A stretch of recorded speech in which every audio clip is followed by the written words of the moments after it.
Oh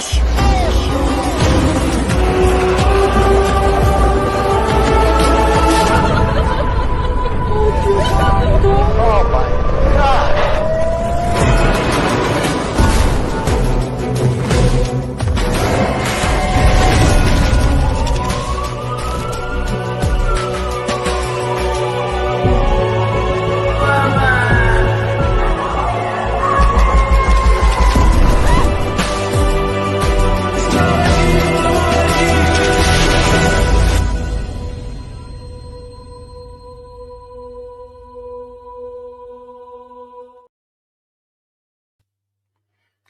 Amis internautes, bonsoir.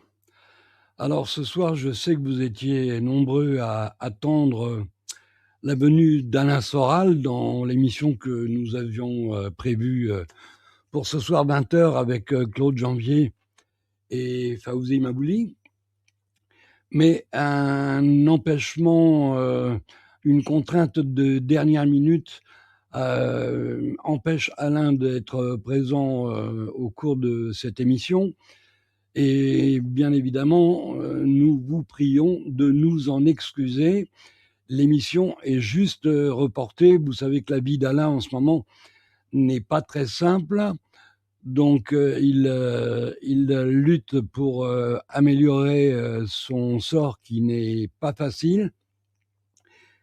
Il n'est pas question pour nous d'être une difficulté supplémentaire à son existence. Donc, on a parfaitement compris ses raisons. Il m'a chargé de vous saluer fraternellement tous. Et ce n'est que partie remise. Je pense que dans un mois, il sera un peu plus au calme, posé, et qu'il pourra participer à cette émission que nous voulions tous. Claude s'était occupé de planifier l'émission avec Alain.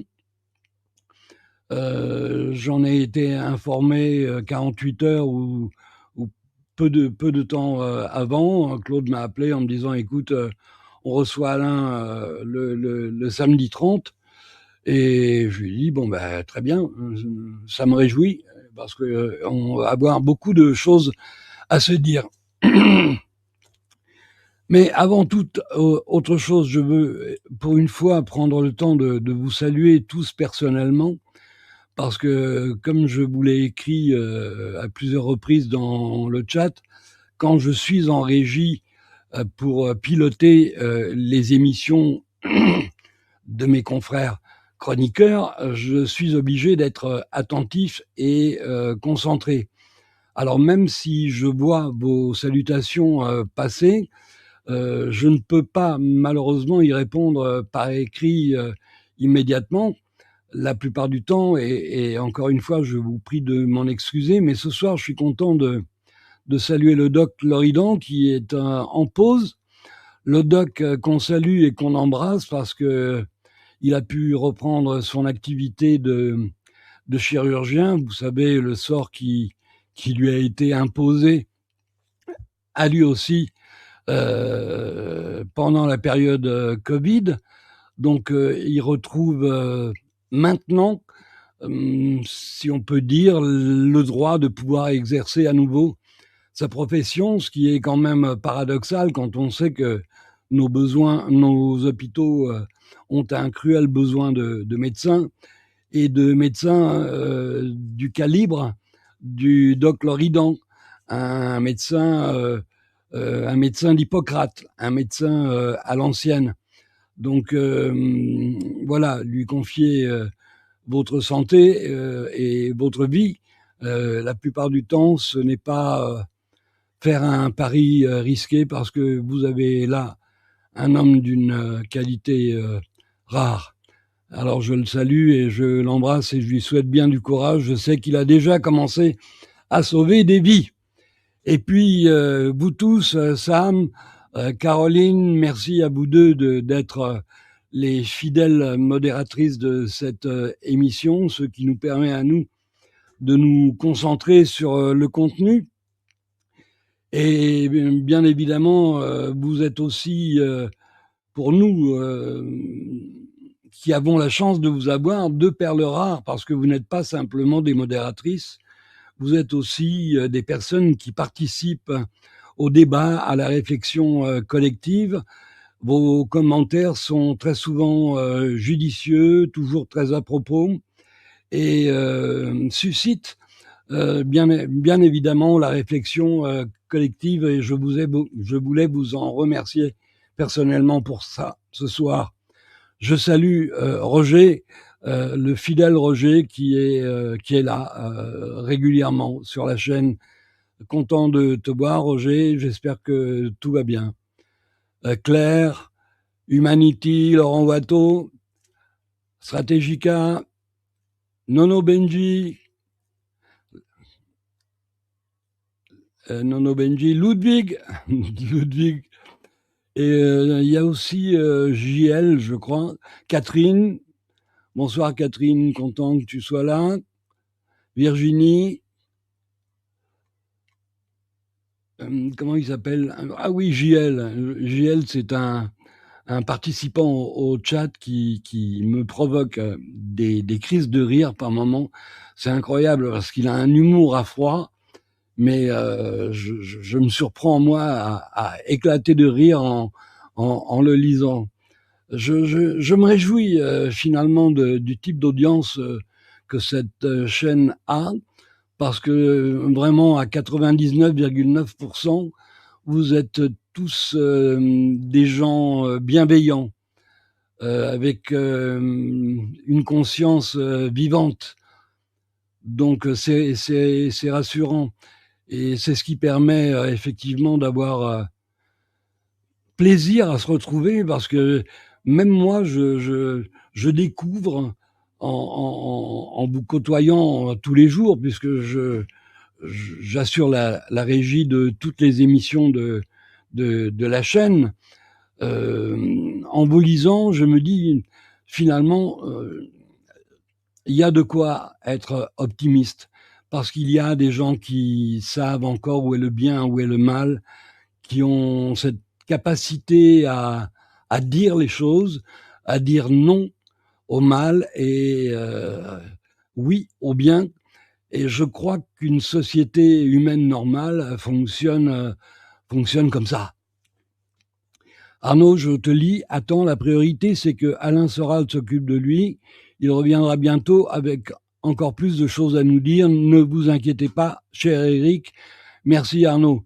Oui, tout à fait. J'ai dit à Alain que je comprenais parfaitement ses difficultés, que en ce moment il est sur tous les fronts, et je m'en réjouis parce qu'il est le général en chef, si j'ose dire.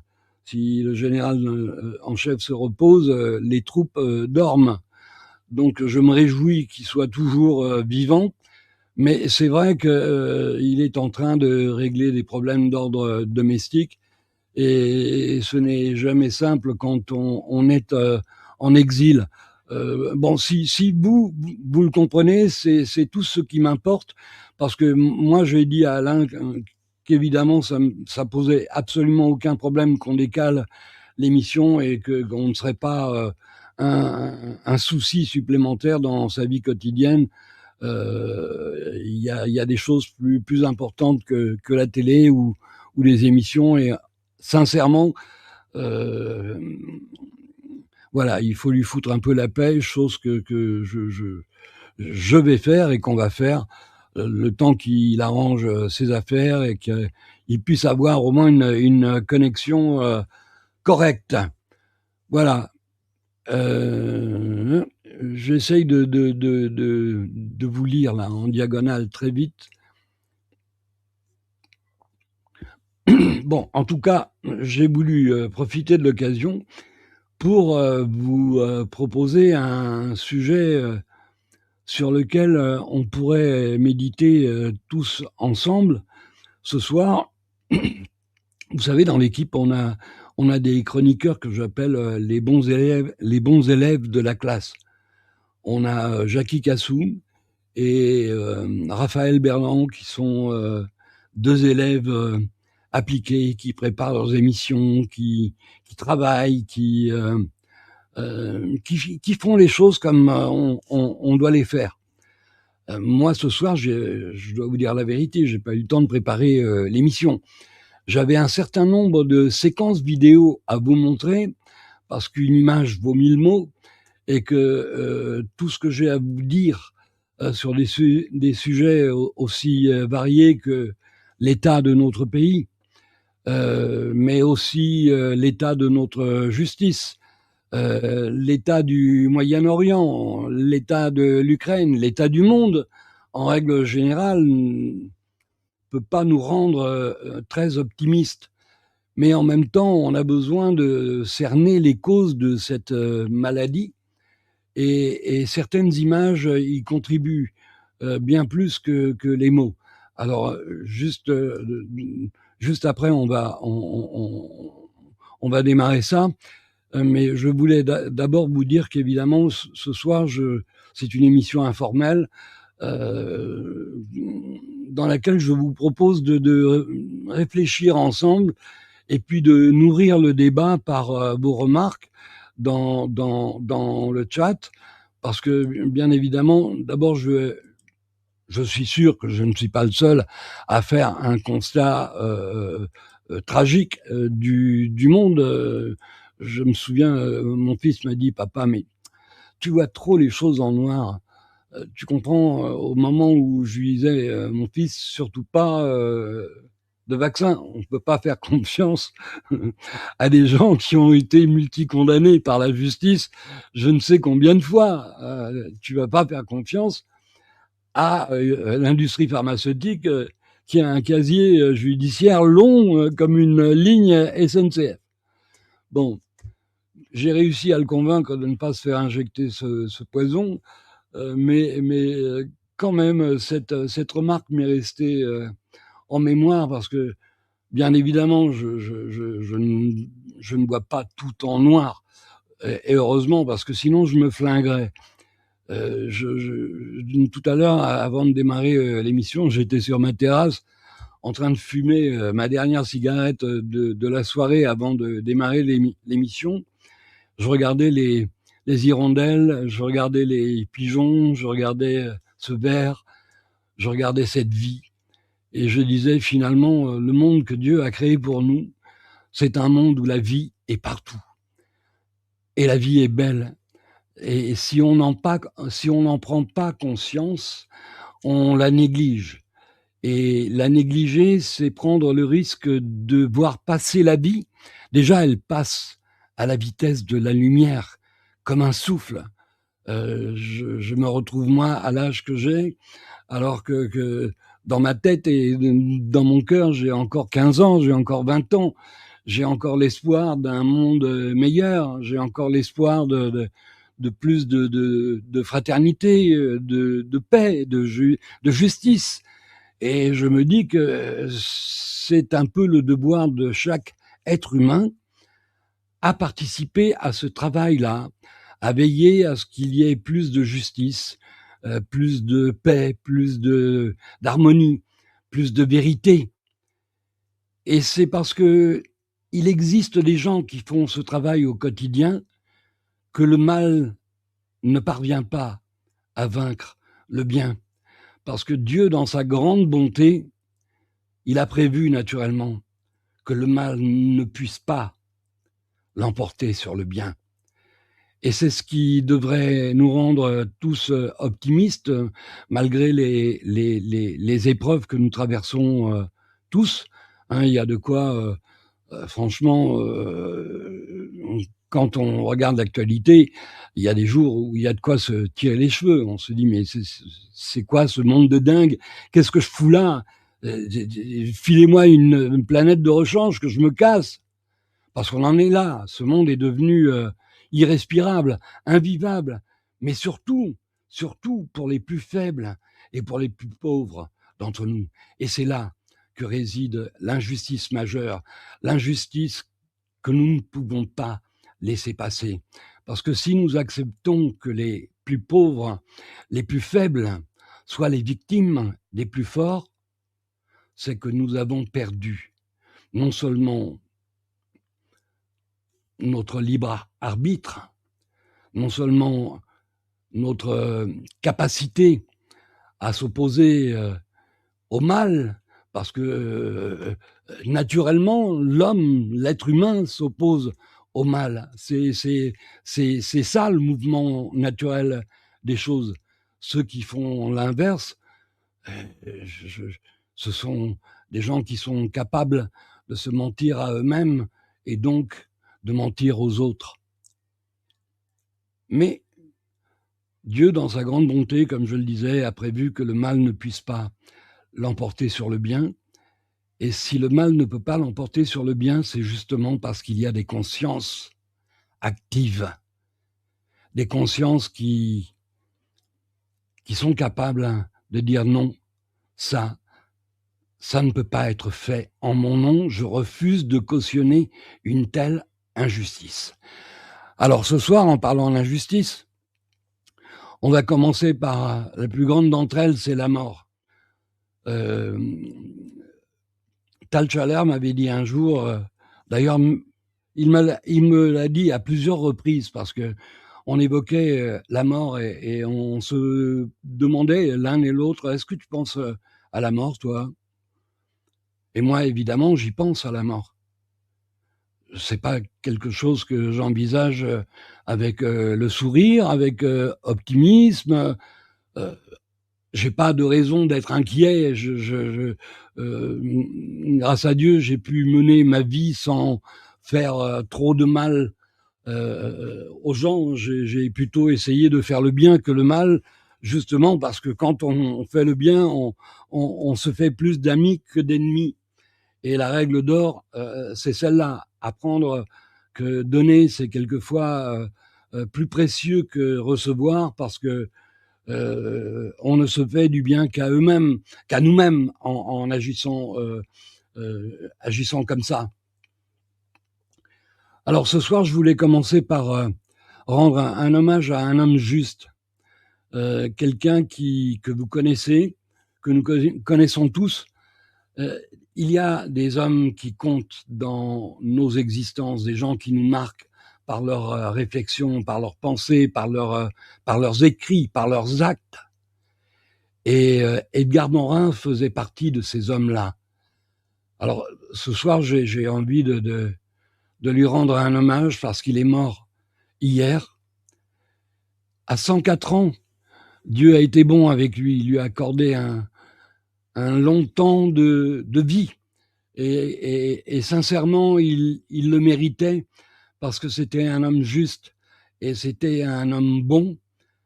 Et ce soir, je veux profiter de cette émission. C'était un sociologue, un philosophe, quelqu'un qui a laissé des traces écrites nombreuses derrière lui et qui va, à mon avis, nourrir la réflexion de plusieurs générations. Un homme avec qui Tariq Ramadan avait écrit un livre, je crois, en 2014, et je me souviens plus très bien du titre, mais je vais vous le retrouver parce que, voilà, c'était Au péril des idées, un livre qu'il avait coécrit avec notre ami Tariq et publié aux presses du Châtelet. Alors, juste pour l'anecdote, et pour que vous situiez un peu quel genre d'homme Edgar Morin était, j'ai choisi de vous lire 3 paragraphes de 4 lignes chacun, publiés sur Wikipédia, qui n'est pas la source la plus fiable qui soit, mais pour certains, ils réussissent à l'être, pour d'autres, beaucoup moins. Le 4 juin 2002, Edgar Morin publie dans le journal Le Monde, avec Samir Nahir et Daniel Sallenave, une retentissante tribune intitulée « Israël-Palestine, le cancer ». Cet article y développe l'idée que ce cancer israélo-palestinien s'est formé d'une part en se nourrissant de l'angoisse historique d'un peuple persécuté par le passé et de son insécurité géographique, d'autre part du malheur d'un peuple persécuté dans son présent et privé de droits politiques. Il critique l'unilatéralisme que porte la version israélienne des choses.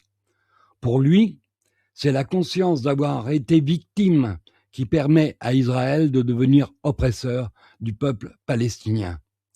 Le terme Shoah, qui singularise le destin victimaire juif et banalise tous les autres, ceux du goulag, des tziganes, des arméniens, des noirs esclavagisés, des indiens d'Amérique, devient la légitimation d'un colonialisme, d'un apartheid et d'une ghettoisation pour les Palestiniens. Cet article valut à Edgar Morin et à ses co-auteurs un procès pour diffamation raciale, excusez-moi, et apologie des actes de terrorisme intentés par les associations France-Israël et Avocats sans frontières. Ces associations obtinrent la condamnation du philosophe par la Cour d'appel de Versailles, mais ce jugement fut cassé par un arrêt définitif de la Cour de cassation qui a reconnu que la tribune incriminée relevait de la liberté d'expression de ses auteurs. Bon, on est content d'apprendre que la liberté d'expression existe encore dans notre pays. Le problème, c'est de savoir pour qui elle existe. Et là, le problème se pose.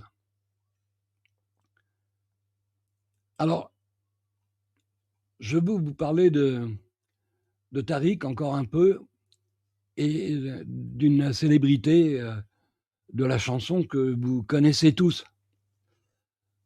Pour avoir suivi le dossier Ramadan depuis le tout début, je sais dans quel traquenard Tariq est tombé. C'était un piège qui lui a été tendu par des gens malveillants. Heureusement, cette vérité commence à faire surface, parce que c'est pénible de vivre 10 ans en étant calomnié, en étant sali. J'ai moi-même perdu beaucoup d'amis parce que j'ai pris la défense de Tariq Ramadan. Donc on m'a dit oui, Éric, tu soutiens un violeur, tu comprends, je viendrai pas sur ta chaîne. Grand bien te fasse. Moi, si j'avais la certitude que Tariq Ramadan était coupable, je ne prendrais jamais le risque de l'inviter sur ma chaîne et de m'afficher avec lui. Si je l'invite, c'est parce que j'ai la conviction intime qu'il est innocent et que j'ai la certitude que son innocence va être démontrée dans les temps qui viennent, parce que on peut prendre les peuples pour des cons à de multiples reprises, mais on ne peut pas les prendre pour des cons tout le temps. Là, on a, à mon avis, suffisamment d'éléments pour que l'opinion publique puisse enfin juger de l'injustice qui a été infligée à Tariq Ramadan, qui, je vous le rappelle, n'a même pas bénéficié de la présomption d'innocence alors qu'il s'était présenté lui-même à la police.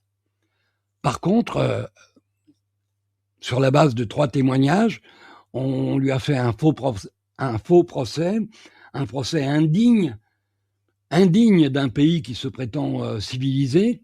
Donc, en son absence, sans vouloir tenir compte de l'état physique dans lequel il était, c'est-à-dire gravement handicapé par une sclérose en plaques sur un lit d'hôpital, et vous permettez que ce procès se déroule sans que le principal accusé ne soit présent pour se défendre et dire ce qu'il a à dire.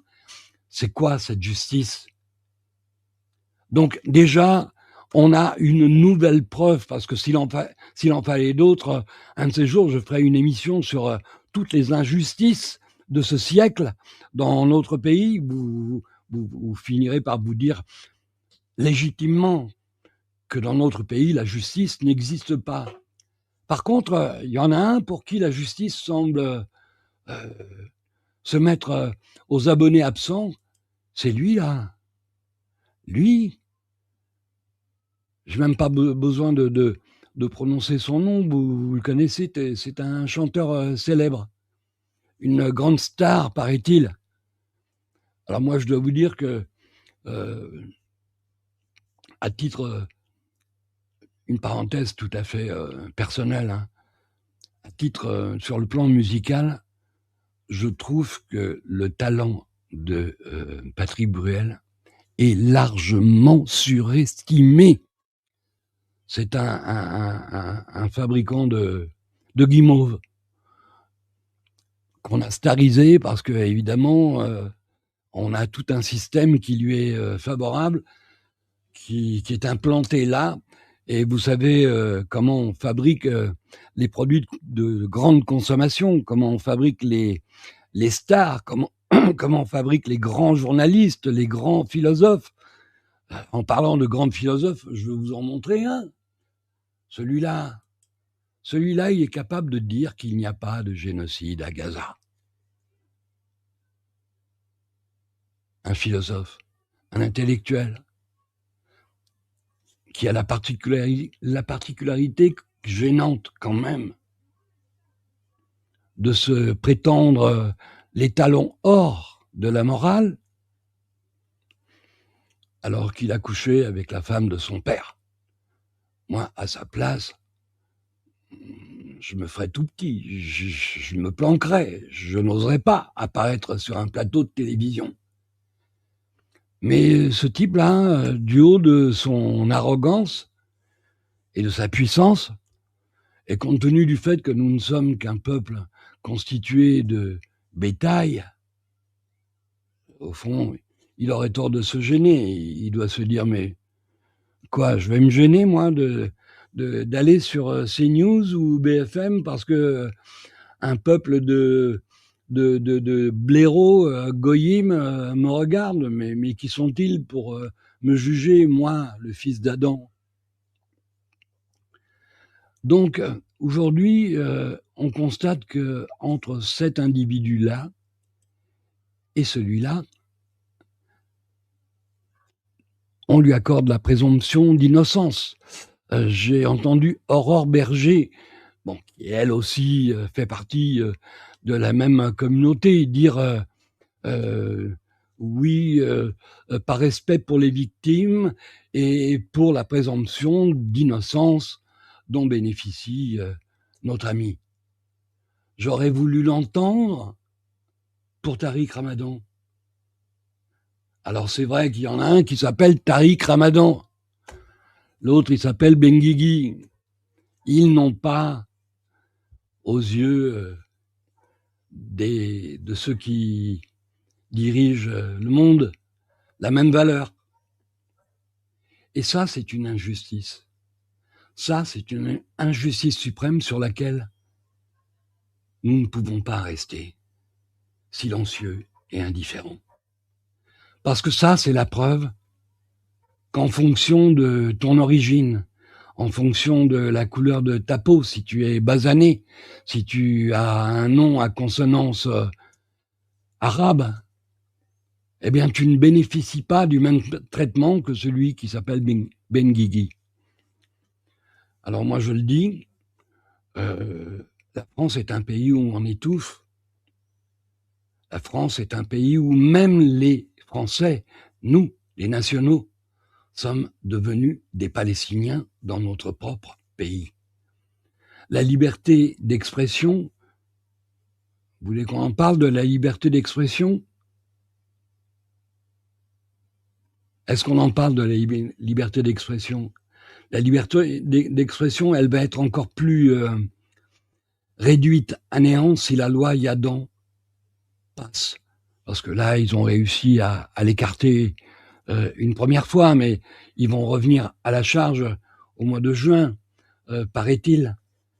Et cette loi, parce que c'est le moyen qu'ils utilisent, cette loi va nous obliger à assister aux massacres les plus horribles sans avoir le droit d'ouvrir la bouche, de dire « arrêtez s'il vous plaît ». Parce qu'on nous accuserait de soutien au terrorisme. Tout à l'heure, je vais vous montrer une séquence avec une avocate franco-israélienne. Son âme est lisible sur son visage.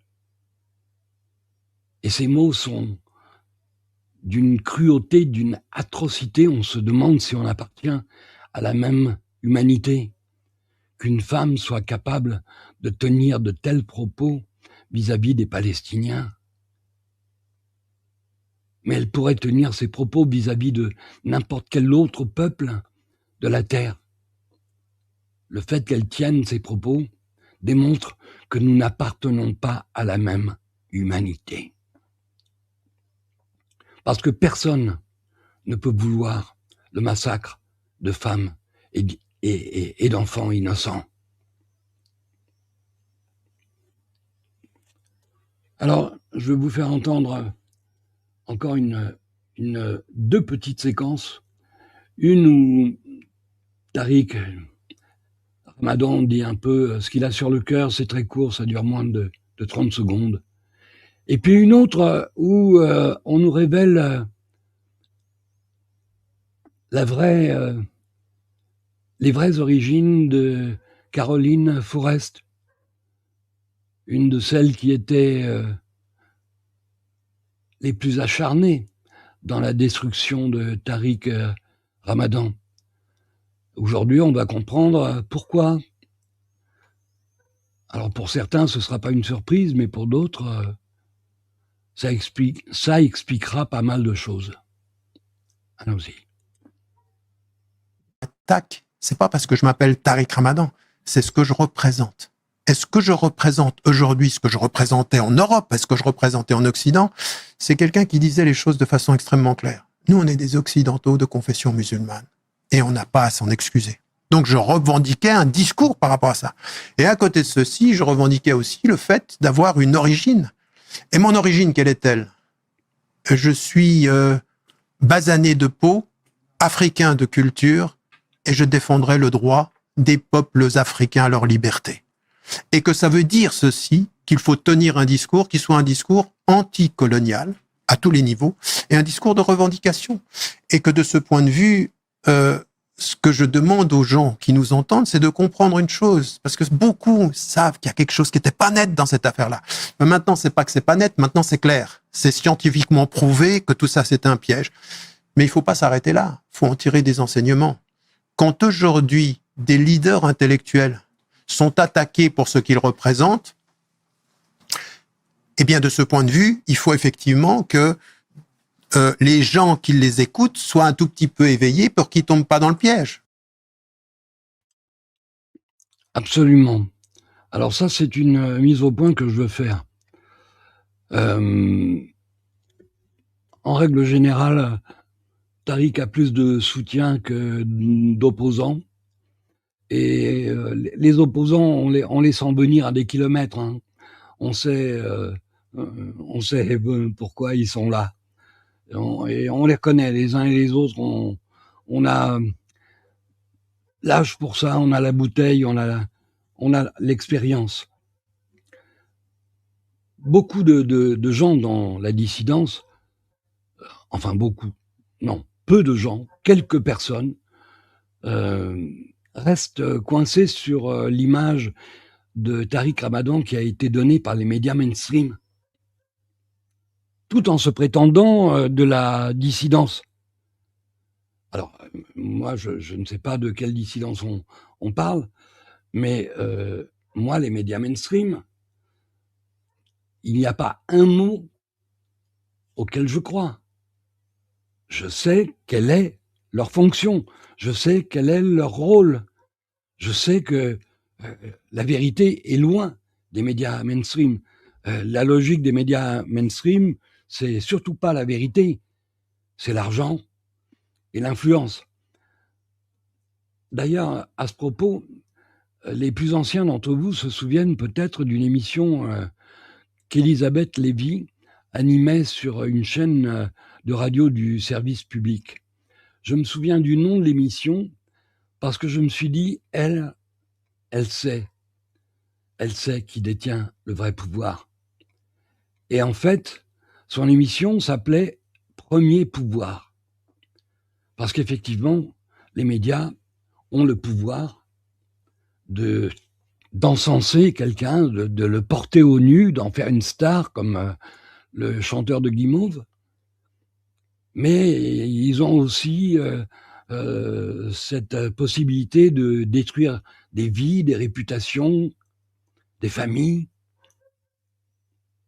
Alors effectivement, quand elle a nommé son émission Premier pouvoir, je me suis dit, Elisabeth Lévy, elle perd pas le nord. Elle sait parfaitement qui détient le vrai pouvoir. Et comment ne pas penser au général Dominique de la Warde, qui avait été reçu par Morandini, et une des phrases qu'il avait prononcées faisait débat. Il disait qui dirige la meute médiatique, et les deux journalistes ont fait semblant de ne pas le savoir, en disant qui. Bon, soyons clairs, tout le monde le sait. D'ailleurs, regardez aux États-Unis, ils sont fiers de le dire. On est en train de racheter tous les médias. Ben ouais, s'ils rachètent les médias, c'est parce que ils ont une bonne raison pour ça. Mais je vais vous faire découvrir cette petite extrait où vous allez découvrir les véritables origines de Caroline Forrest, et vous comprendrez mieux pourquoi l'ami Tariq Ramadan a été traité comme il l'a été. Alors, vous connaissez probablement Caroline Forrest ici, ou Ruth El-Krief, qui sont deux propagandistes pro-israéliennes, très présentes dans les médias français. Écoutez. Il faut parler de ce blocus. Parce que je suis persuadée que dans l'esprit de beaucoup de gens qui ont suivi ces images, ils sont persuadés qu'il y a encore aujourd'hui, alors qu'il est, un blocus humanitaire qui empêche l'aide humanitaire et notamment l'aide alimentaire d'arriver à Gaza. Israël n'a pas mis fin à l'aide humanitaire définitivement à Gaza. Elle a fait une pause pour réorganiser cette aide de façon à ce que l'aide arrive aux populations gazaouis et pas directement au Hamas et à ses tunnels. Il se trouve que ce blocus n'a plus lieu d'être depuis déjà quelques jours et quelques semaines. On parle de tonnes et de tonnes de vivres qui arrivent par camions entiers. Sur la famine, un certain nombre de gouvernements européens et le gouvernement français ont eu des mots extrêmement violents, y compris ces derniers jours, et ne tiennent pas compte de tout ce que vient de dire Caroline. Ce qui est frappant, c'est qu'un certain nombre de gouvernements européens, même s'ils ont raison de mettre en question la poursuite de la guerre par Benjamin Netanyahou, n'ont pas regardé la réalité de cette famine et ne racontent pas ce qui se passe réellement. Et disent des mots extrêmement violents, c'est une honte, etc. Donc encouragent complètement, ne font pas le travail que vient de faire Caroline de décryptage du réel pour prendre éventuellement des décisions correctes, normales, mais qui, au contraire, ce discours, il excite les extrémismes de toutes parts. Je regrette que pas plus de confrères n'aillent faire ce décortiquage parce que sincèrement c'est très coûteux de le faire.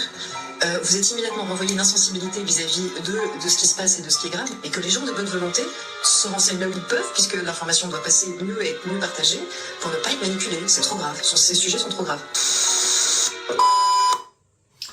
Voilà, vous avez compris la chanson.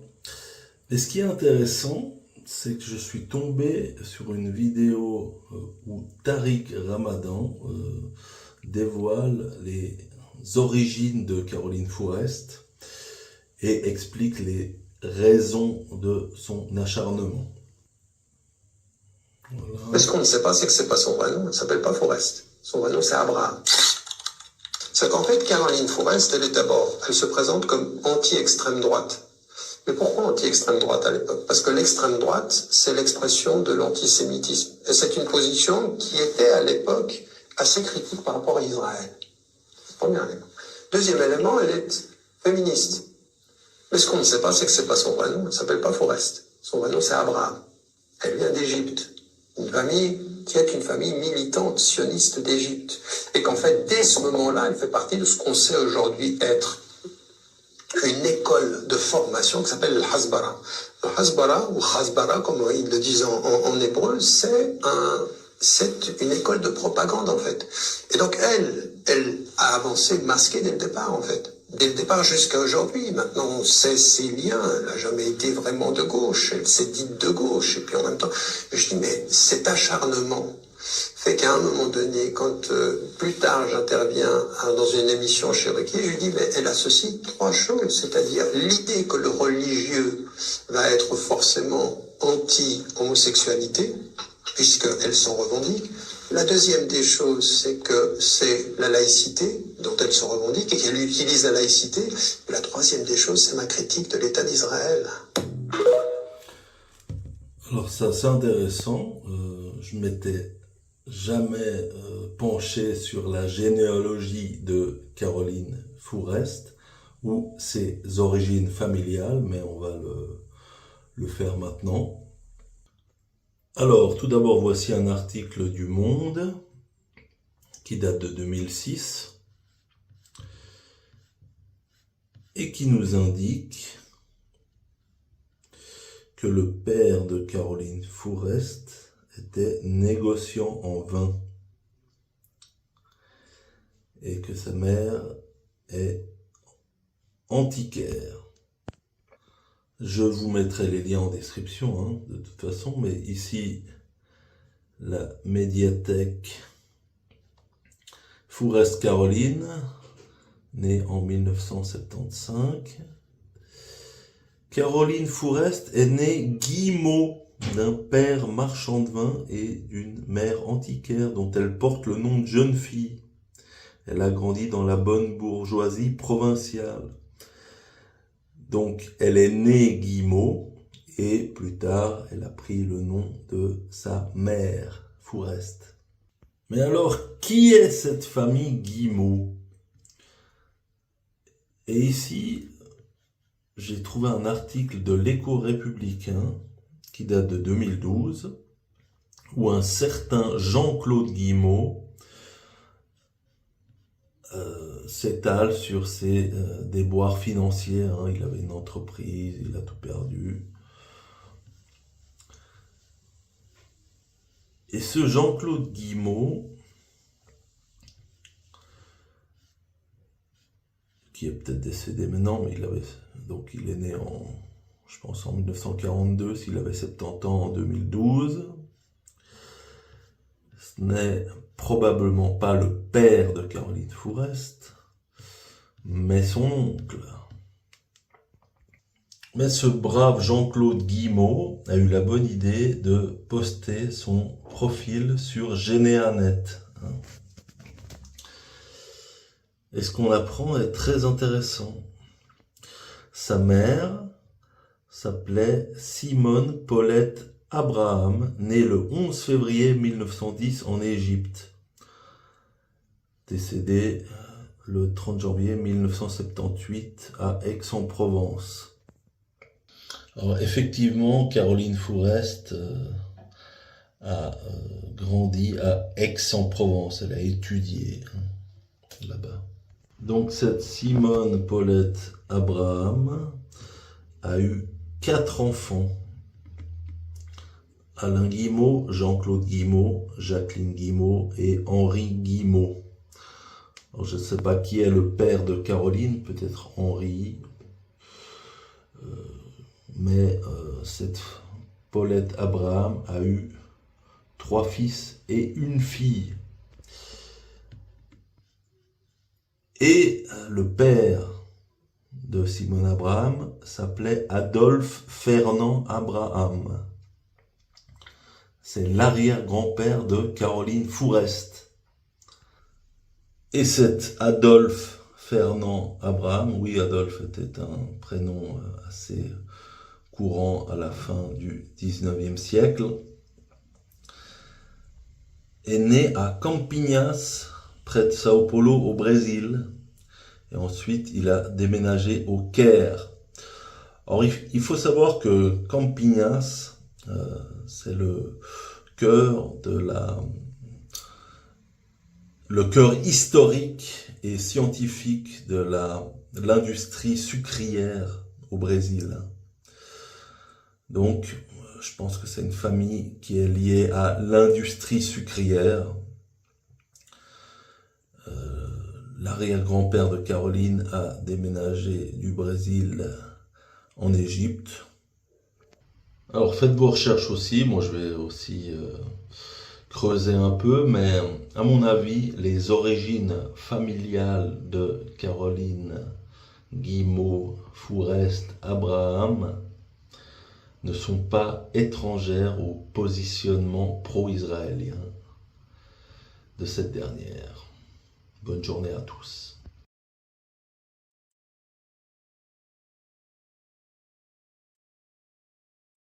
Oui, hein. Bon.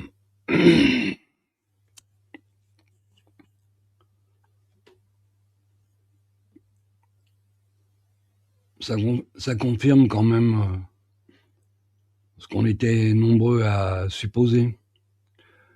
On va appeler ça une conspiration monolithique, comme John Fitzgerald Kennedy.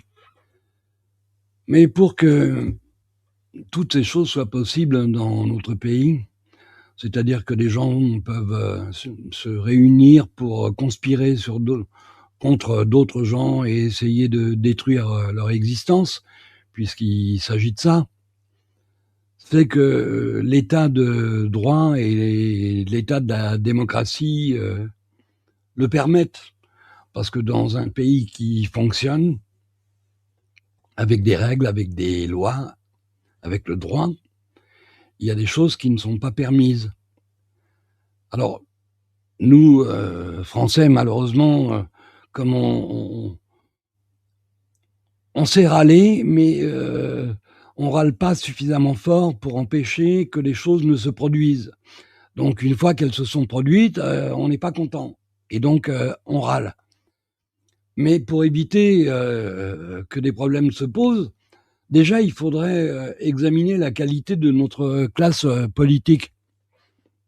Alors moi, vous le savez, je suis apolitique, je fais une allergie aux politiques. Dès que il y en a un qui parle, j'ai les cheveux qui s'hérissent sur la tête parce que je peux plus y croire. Mais pour que vous mesuriez le niveau de médiocrité de cette classe politique, je vais juste vous montrer une séquence qui est, à mon avis, plus parlante que les mots, parce que vous allez voir que quel que soit le camp politique auquel ils appartiennent, ils prononcent exactement les mêmes discours. Donc, ils nous prennent pour des cons. Mais pour que vous vous en rendiez compte vraiment, il faut que vous voyiez. Regardez. La société humaine, c'est de regarder en face l'avenir qui se dessine devant elle, interroger son modèle, puiser en soi les ressources suffisantes pour avancer, corriger ce qui doit l'être, construire les bonnes solutions. Une société ne se perd jamais quand elle cherche à avancer. Une société ne se perd jamais quand elle doute. Elle se perd quand le doute l'emporte sur tout le reste. Quand le doute glace, quand il fige. Arrête. Je suis né en 1989. Ah, c'est marrant. Je suis né en 1989.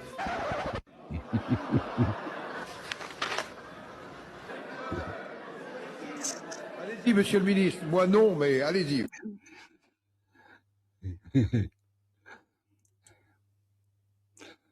Vous vous rendez compte? Vous vous rendez compte? Et c'est ces gens-là qui dirigent nos destinées. Donc, si vous ne prenez pas conscience de la gravité de la situation, c'est que vous n'avez pas conscience du degré du mal.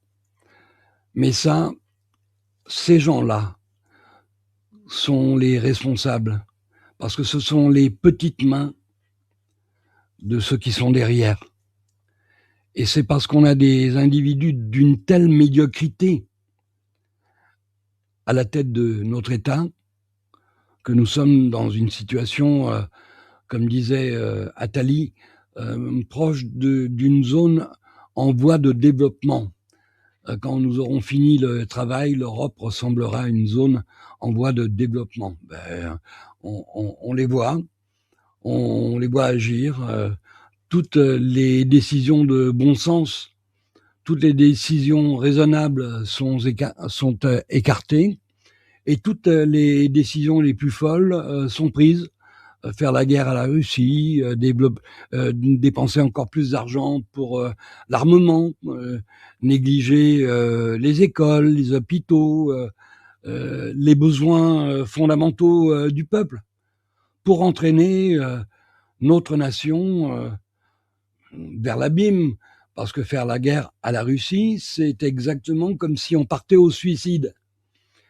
Et si on est assez naïf pour s'imaginer qu'on a les moyens militaires de faire face à un pays comme la Russie, c'est qu'on n'a rien compris au monde dans lequel on vit.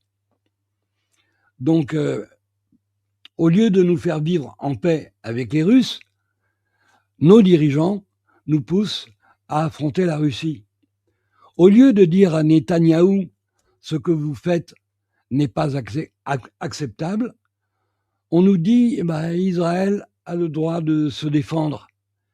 Alors quand Israël a le droit de se défendre, ça donne ça.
Ce sont des images prises par drone par un soldat israélien,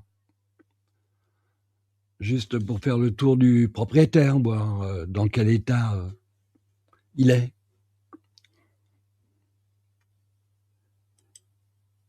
Et on a des philosophes qui disent génocide à Gaza, le plus spectaculaire mensonge du XXIe siècle. Lui, il faut vraiment lui conseiller d'aller se coucher parce que, encore une fois, nous infliger la parole d'un type qui est capable de coucher avec la femme de sa mère, c'est au-dessus de mes forces.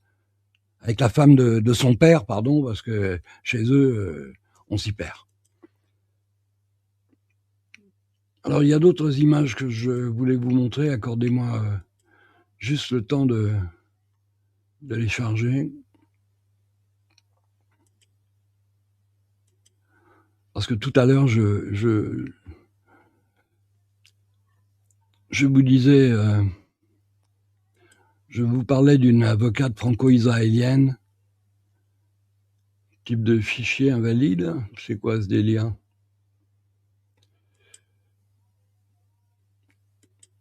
Alors,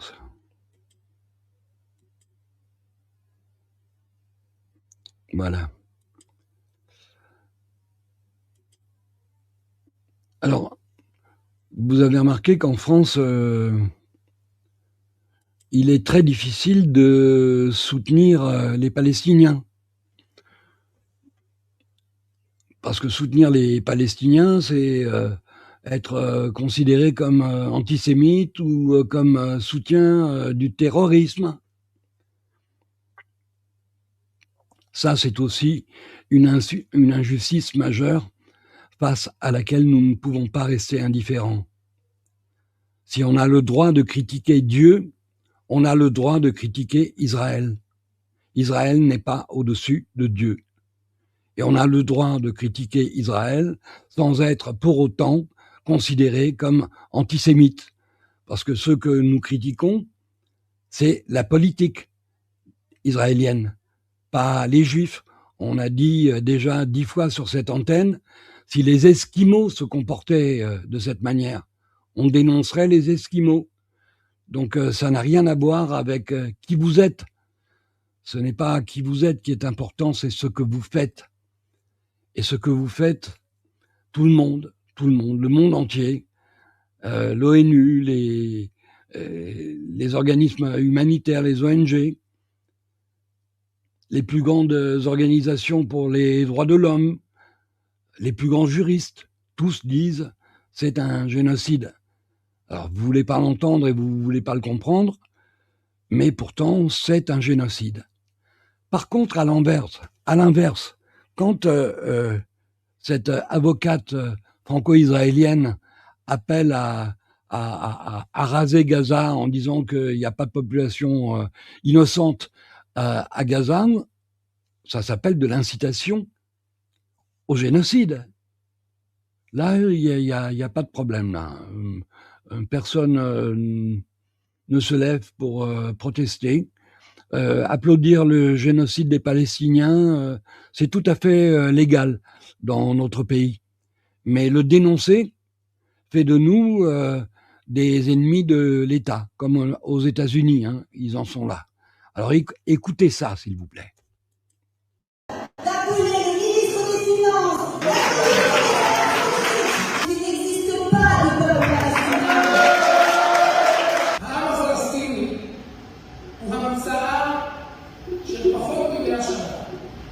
Le peuple palestinien est une invention de moins de 100 ans. C'est la vérité de notre Torah. C'est la seule vérité.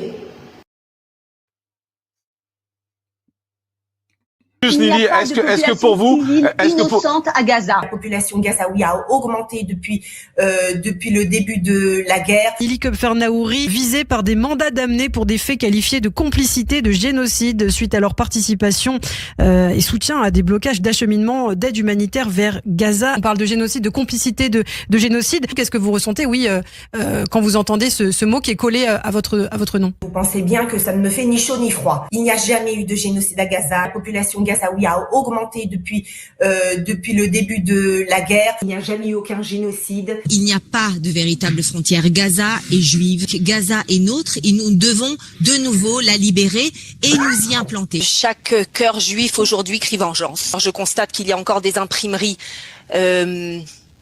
qui tiennent debout à Gaza, et donc cela veut dire que nous n'avons pas encore terminé le travail. Et les pénalités que nous devons réclamer, c'est l'enfer à Gaza. Nous devons arrêter l'alimentation en eau, en électricité. C'est ce qui marche, c'est la force. C'est la loi du plus fort au Moyen-Orient qui marche, certainement pas par la voie diplomatique. même si c'est la voie diplomatique qui a permis la libération de tous ces otages. Nous aurions pu les récupérer depuis bien longtemps si nous n'avions pas donné de camions humanitaires, ne pas faire entrer de camions humanitaires, ne pas alimenter en eau, en électricité. Aujourd'hui, il n'y a aucune raison de continuer sur cette voie. Le peuple juif doit apprendre à être fier, noble et cruel. Aujourd'hui, il est temps de devenir cruel. Même si cela peut aller à l'encontre de certaines valeurs du judaïsme. Non, ça n'est pas à l'encontre des valeurs du judaïsme. Quand David Ameller a fait sa guerre contre les Amalécites, eh bien David Ameller n'a pas fait d'accord de soumission. Il a décimé tous les Amalécites. Face à une population qui a une religion qui glorifie la mort. L'Éternel est appelé aussi le Dieu de la vengeance. Nous n'avons pas cette habitude de conciliation, de compromission. C'est quelque chose de nouveau. Depuis les accords d'Oslo, ça fait 30 ans qu'on nous sérine qu'il faut faire des accords de paix. Ça n'est pas des valeurs juives. Nous devons réapprendre de David Ameller, de Yehoshua Binoun, une conquête de notre terre, et ceux qui ont encore des velléités nationales, nous devons soit les faire partir, et s'ils ne le veulent pas, eh bien ils rencontreront le feu de Tzahal. Bien entendu qu'il faut être cruel. Lorsque nous assumons notre mission en tant que peuple juif, en tant que peuple élu, qui a reçu cette terre d'Israël de la part de notre Éternel, eh bien Dieu nous aide. Nous avons la protection divine, et avec la protection divine, et nous vaincrons. Donc on a une armée qui n'a rien compris. Je suis effectivement pour une émigration massive des Gazaouis. Alors oui, il faut reconstruire Gaza, mais certainement pas pour les Gazaouis. Il est totalement immoral de penser une seule seconde à ravitailler la population civile qui est tout sauf une population civile innocente. Nous espérons bien que le gouvernement israélien va véritablement agir pour que ces plaintes soient annulées.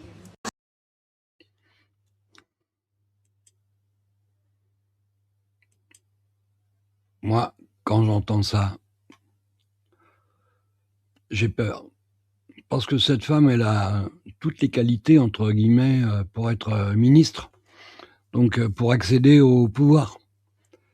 Et si des gens comme ça accèdent au pouvoir, déjà c'est très difficile, mais là ce serait encore pire. Alors dans la dernière émission que j'ai fait tout seul il y a un mois, je voulais vous faire écouter une séquence de 13 secondes. Alors encore une fois, c'est une capsule qui a pour objectif d'être informative.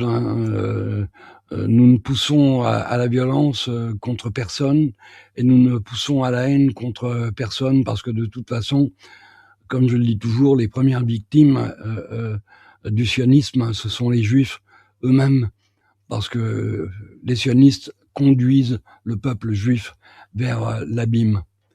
Mais je voulais quand même vous faire écouter une petite séquence de 13 secondes qui en dit long sur l'état d'esprit de ces gens à notre égard. C'est pour ça que je crains que le scénario palestinien ne se produise ailleurs qu'en Palestine. Écoutez. Écoutez, Juifs de France, nous étions ici, nous, en France, avant les premiers goïms. Donc nous sommes ici, chez nous. C'est clair. Nous étions là avant les premiers goyim. Donc nous sommes ici, chez nous. Et le moins qu'on puisse dire, c'est que elle dit la vérité. Elle est chez nous, chez elle. Il y avait une autre séquence que parce que celui-là, il fait partie de mes préférés. Hein. C'est Benito Ciotti, le petit Mussolini de la Provence. Je crois que la Cour pénale internationale s'est définitivement décrédibilisée. Qu'elle n'existera plus, c'est ridicule.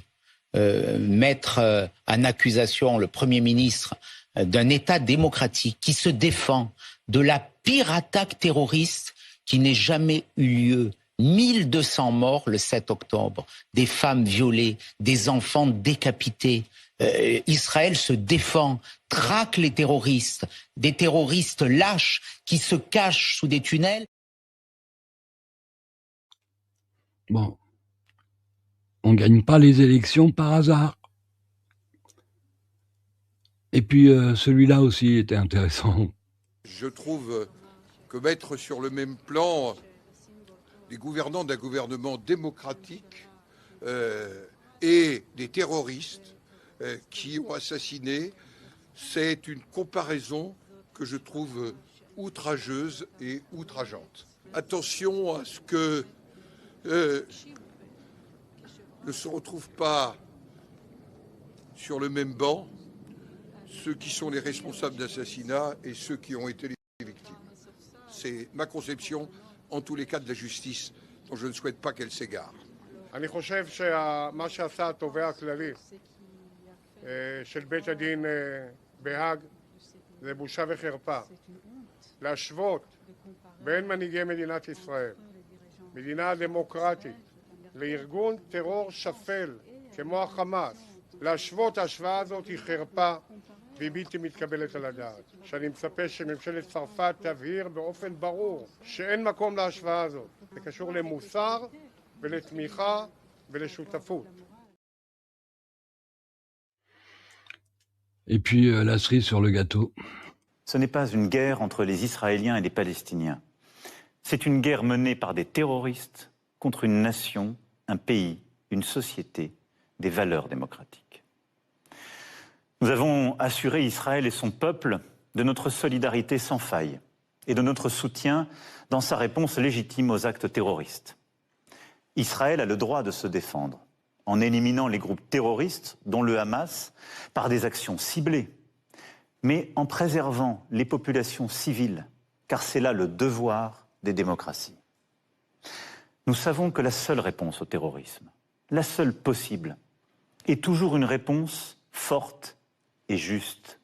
Forte parce que juste.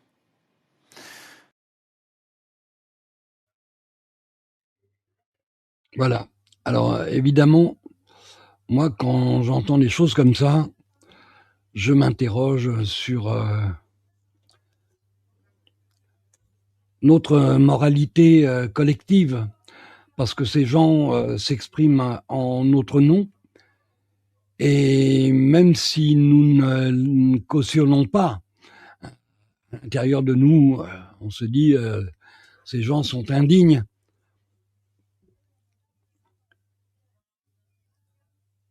Mais je pense qu'ils doivent savoir qu'il existe dans ce pays des consciences vives, des gens à qui on ne pourra pas faire croire que le bien est le mal et le mal est le bien. D'ailleurs, pour démontrer que ils nous emmènent, c'est ubuesque, c'est même pas descriptible avec des mots, parce que leur logique n'est pas la nôtre. On n'a pas affaire à des gens normaux, avec une conscience, avec une morale, avec des valeurs, avec des principes. Non. Ils ont une apparence humaine, mais à l'intérieur, il n'y a pas d'âme. Parce que s'ils avaient une âme, ils diraient non, pardonnez-nous, mais on peut pas. Humainement, on peut pas justifier un génocide. Humainement, on peut pas expliquer un génocide. Et humainement, on peut pas expliquer qu'un criminel comme Netanyahou est du niveau supérieur aux terroristes du Hamas qui défend sa terre. Ces valeurs-là nous sont étrangères. Nous, ce que nous savons, c'est que nous avons assisté à un génocide en direct. Les images, nous sommes des milliards à les avoir vues sur toute la Terre. La meilleure preuve, c'est que le monde entier, aujourd'hui, a une image extrêmement défavorable des Israéliens. Mais en réalité, les Israéliens ne peuvent s'en prendre qu'à eux-mêmes. Ce sont leurs actes que les gens condamnent. Ce n'est pas le fait qu'ils soient juifs. Alors, juste pour que vous ayez une idée de la puissance du mal, quand même, auquel nous avons à faire face, quand les gens sont puissants au point d'infliger ça à des juges de la Cour pénale internationale. Écoutez. Nicolas Guillou, juge à la Cour pénale internationale, est considéré comme un ennemi des États-Unis. Sanctionné pour avoir approuvé un mandat d'arrêt contre le Premier ministre israélien Benjamin Netanyahou, un allié de Donald Trump. J'étais en train de faire du vélo dans le Finistère Sud l'été dernier et j'ai reçu un coup de fil du ministère des Affaires étrangères français qui m'a indiqué que dans l'après-midi, heure de Paris, je serai mis sous sanction par l'administration américaine. Son quotidien bascule. Les sanctions ont 3 effets. Le premier, c'est l'interdiction de se rendre sur le territoire américain. Et cette interdiction, elle vaut pour les personnes sanctionnées, mais aussi pour leurs familles. Ensuite, il y a un gel des avoirs aux États-Unis. Et puis, la 3e conséquence des sanctions, qui est de loin la plus importante, c'est l'interdiction à toute personne physique ou morale américaine de me fournir des services. En clair, plus de cartes bancaires, Mastercard ou Visa, des entreprises américaines. Plus d'achats en ligne via Amazon, Google ou Apple. Le juge doit tout payer en liquide. On se débrouille, c'est-à-dire on peut vivre avec du cash, de l'espèce, en sachant qu'il y a des endroits maintenant où ça n'est plus accepté. Des sanctions normalement réservées aux terroristes ou encore aux trafiquants internationaux. Le monde est un peu à l'envers, effectivement, puisque maintenant on voit des juges internationaux qui sont sur la même liste que des terroristes de Daesh. Au total, 11 juges et procureurs de la Cour pénale internationale ont été ciblés par les mesures américaines. Nicolas Guillou est le premier magistrat français concerné. Le tabou a été levé, puisque maintenant, non seulement des juges internationaux, mais aussi des juges nationaux ont été placés sous sanction. Donc tout ça crée un climat déjà d'incertitude, de peur, et puis il montre que les États-Unis sont prêts à aller jusqu'à ce genre de mesures pour modifier les décisions de justice. Le magistrat ignore quand ces sanctions seront levées.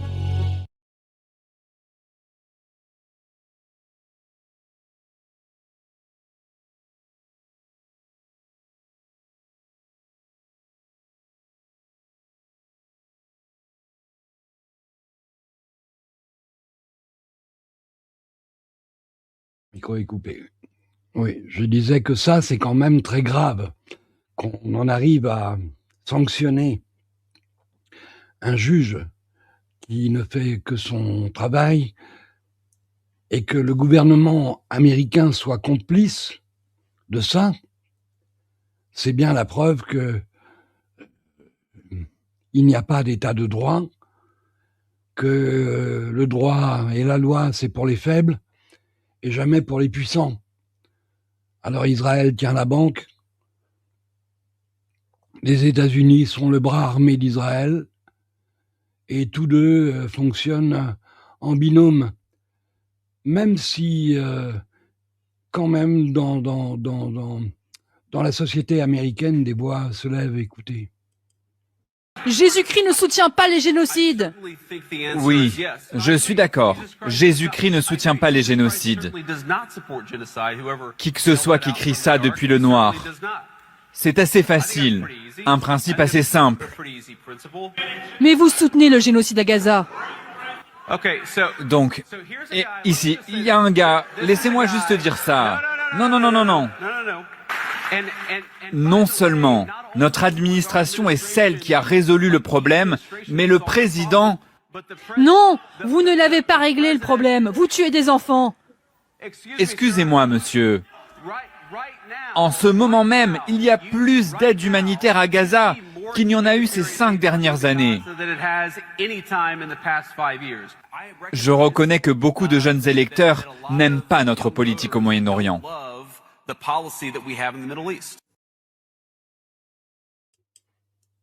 C'est le moins que l'on puisse dire. L'Amérique est complice du plus grand crime contre l'humanité de ce siècle. Et vous m'entendez là ou non? Antonia, vous me dites le son, Eric. Est-ce que vous m'entendez? Dites-moi oui ou non. Oui, c'est bon, ok. Alors j'ai une autre petite séquence, parce que de plus en plus aux États-Unis, on trouve l'attitude du président américain totalement illogique, et on se demande, mais au fond, qu'est-ce qui le pousse à agir comme ça? C'est-à-dire à se coller le reste du monde à dos, parce que le reste du monde, même s'il continue à faire des affaires avec les Américains, se disent quand même on a affaire à des gangsters. Alors, quand j'entends ça, j'ai envie de pouffer de rire. Écoutez ça. Ce que je lui dis de faire, c'est un gars bien. En tout cas, c'est sûr qu'il fera ce que je lui demande de faire. N'oubliez pas qu'il est Premier ministre en temps de guerre. Et il n'est pas traité d'une façon correcte en Israël, à mon avis. Je suis populaire à 99% en Israël. Si je le voulais, je pourrais prétendre au poste de Premier ministre dans ce pays. Peut-être qu'après avoir fini tout cela, j'irai en Israël et me porterai candidat à ce poste de Premier ministre. Bon. Je ne sais pas ce que vous en pensez, mais croire que ce type-là est le plus grand stratège de la galaxie et qu'il joue aux échecs à plusieurs niveaux, c'est inquiétant simplement de l'imaginer. Moi, je crois qu'il est surtout très corrompu, qu'il a surtout un casier judiciaire avec son ami Epstein très chargé, parce que son nom est quand même cité 5000 fois, et qu'au travers du témoignage de Marjorie Taylor Greene, on sait que publiquement, Trump disait qu'il voulait, j'ai oublié le terme exact, en tout cas permettre la publication du dossier, mais qu'à l'intérieur de l'administration, il faisait beaucoup d'efforts pour l'empêcher, en disant à Marjorie Taylor Greene, qui a été quand même sa plus fidèle alliée pendant des années, que ses amis en souffriraient. Il a des drôles d'amis, notre ami Trump. Donc je ne peux pas croire une seule minute que ce type-là lutte contre l'État profond. Je crois même que fondamentalement il en fait partie et que les Américains ne doivent pas compter sur lui pour sortir de la merde. Mais au fond, c'est peut-être ce qu'il faut. Il faut que les Américains soient poussés à bout parce qu'ils se rendent compte que Trump agit davantage en faveur d'Israël qu'il n'agit en faveur des Américains. Les Américains comprennent aussi que l'attitude criminelle de Trump fait que l'image de l'Amérique sur le plan international est ternie pour un long moment. Qu'on ne me parle plus de démocratie américaine ou de la seule démocratie du Moyen-Orient, parce qu'on sait tous que la seule démocratie du Moyen-Orient est une démocratie génocidaire et suprémaciste, et que si on le sait tous, même Trump le sait. Donc, s'il est l'appui ou la caution politique d'un État suprémaciste et génocidaire, il est donc complice. Quant à notre classe politique, j'ose même pas commenter parce que les nôtres sont pas meilleurs que les leurs. La démocratie américaine, c'est un immense marché où c'est celui qui a le plus d'argent qui peut envoyer au pouvoir l'homme de son choix.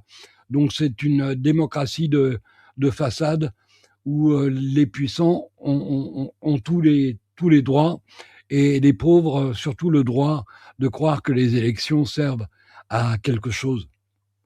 Et c'était d'ailleurs un des sujets que je souhaitais aborder avec Alain ce soir, parce que vous qui nous suivez régulièrement, vous le savez, vous m'avez entendu poser la question presque d'une manière systématique à toutes les grandes personnalités que nous avons reçues. Sommes-nous un État de droit? Sommes-nous une démocratie?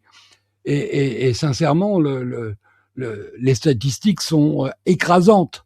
L'immense majorité d'entre eux m'a répondu non, nous ne sommes pas une démocratie et nous ne sommes pas un État de droit. Le dernier à l'affirmer, c'est Maître Roland Sanviti, qui est un grand avocat du barreau de Paris. Donc, on n'est pas on n'est pas dans le complotisme là. On fait simplement un constat. Mais bon, vous le voyez bien, c'est à cause du fait que nous ne sommes ni une démocratie ni un État de droit que la solution ne passera pas par les urnes, comme disait Soral, mais par les burnes. Et ce sera évidemment un peu plus compliqué pour chacun de nous. Mais je doute que ceux qui détiennent le gâteau aient envie de le lâcher.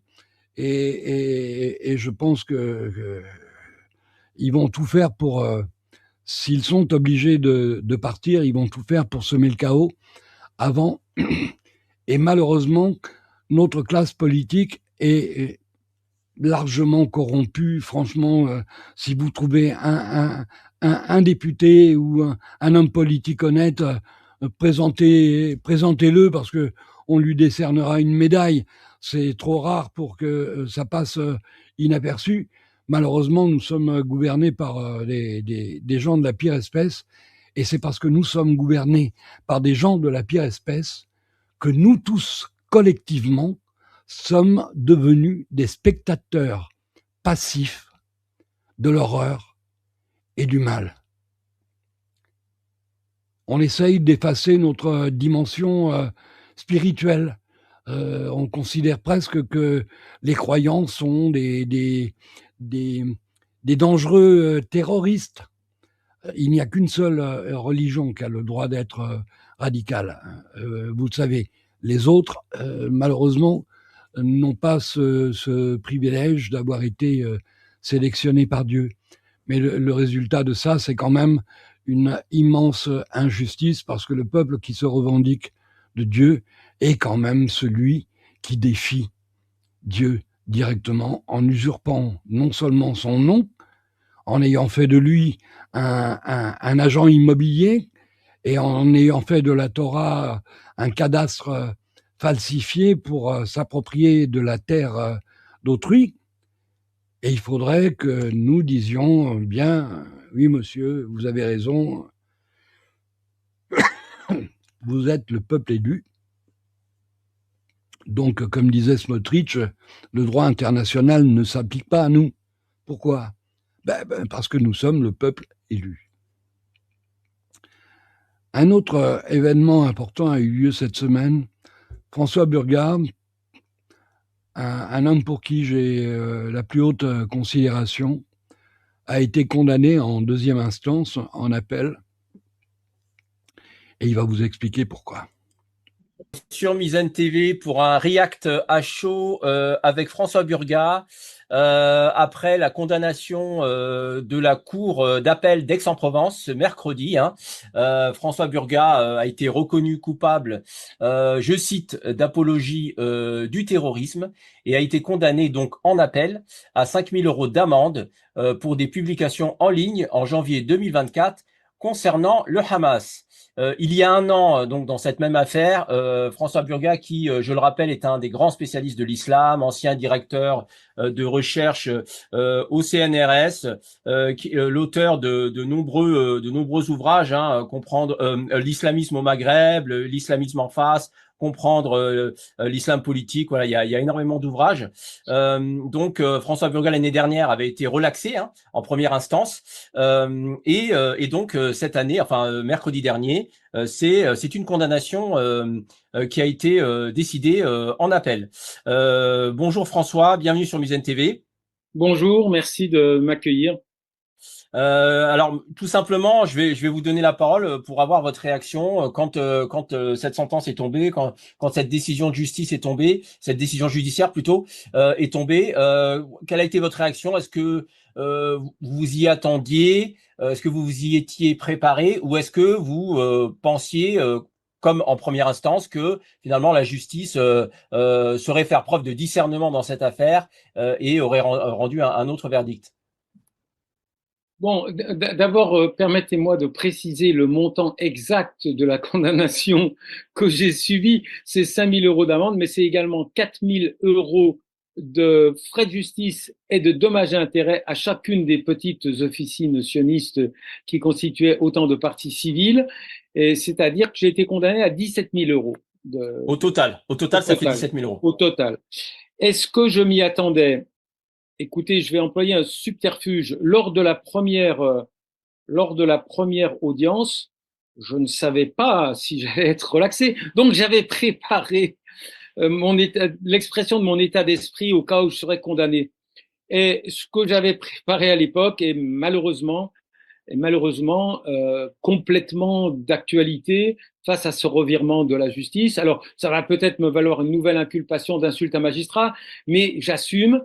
Pour moi, cette condamnation, ce jugement n'a en aucune façon établi une quelconque culpabilité de ma part, mais ça nous a donné deux informations essentielles. La première, c'est que, quoi qu'il s'en défende, le système judiciaire fonctionne sous tutelle étroite du pouvoir politique. Et la deuxième, elle est presque plus grave, c'est que le pouvoir politique fonctionne sous tutelle d'une puissance étrangère qu'il n'est pas nécessaire de nommer. Alors, est-ce que je m'y attendais? Oui, pour deux raisons. Oui, pour deux raisons. Parce qu'on a eu des preuves très, très récemment que les gens qui sont représentés par les partis civils ou qui sont derrière les partis civils, ils sont au pouvoir en France. Il n'y a pas un millimètre. On a vu que notre ministère des Affaires étrangères reprenait à son compte de véritables communiqués de de l'État d'Israël. Alors quelqu'un m'a dit ah non, il a condamné Ben Gvir.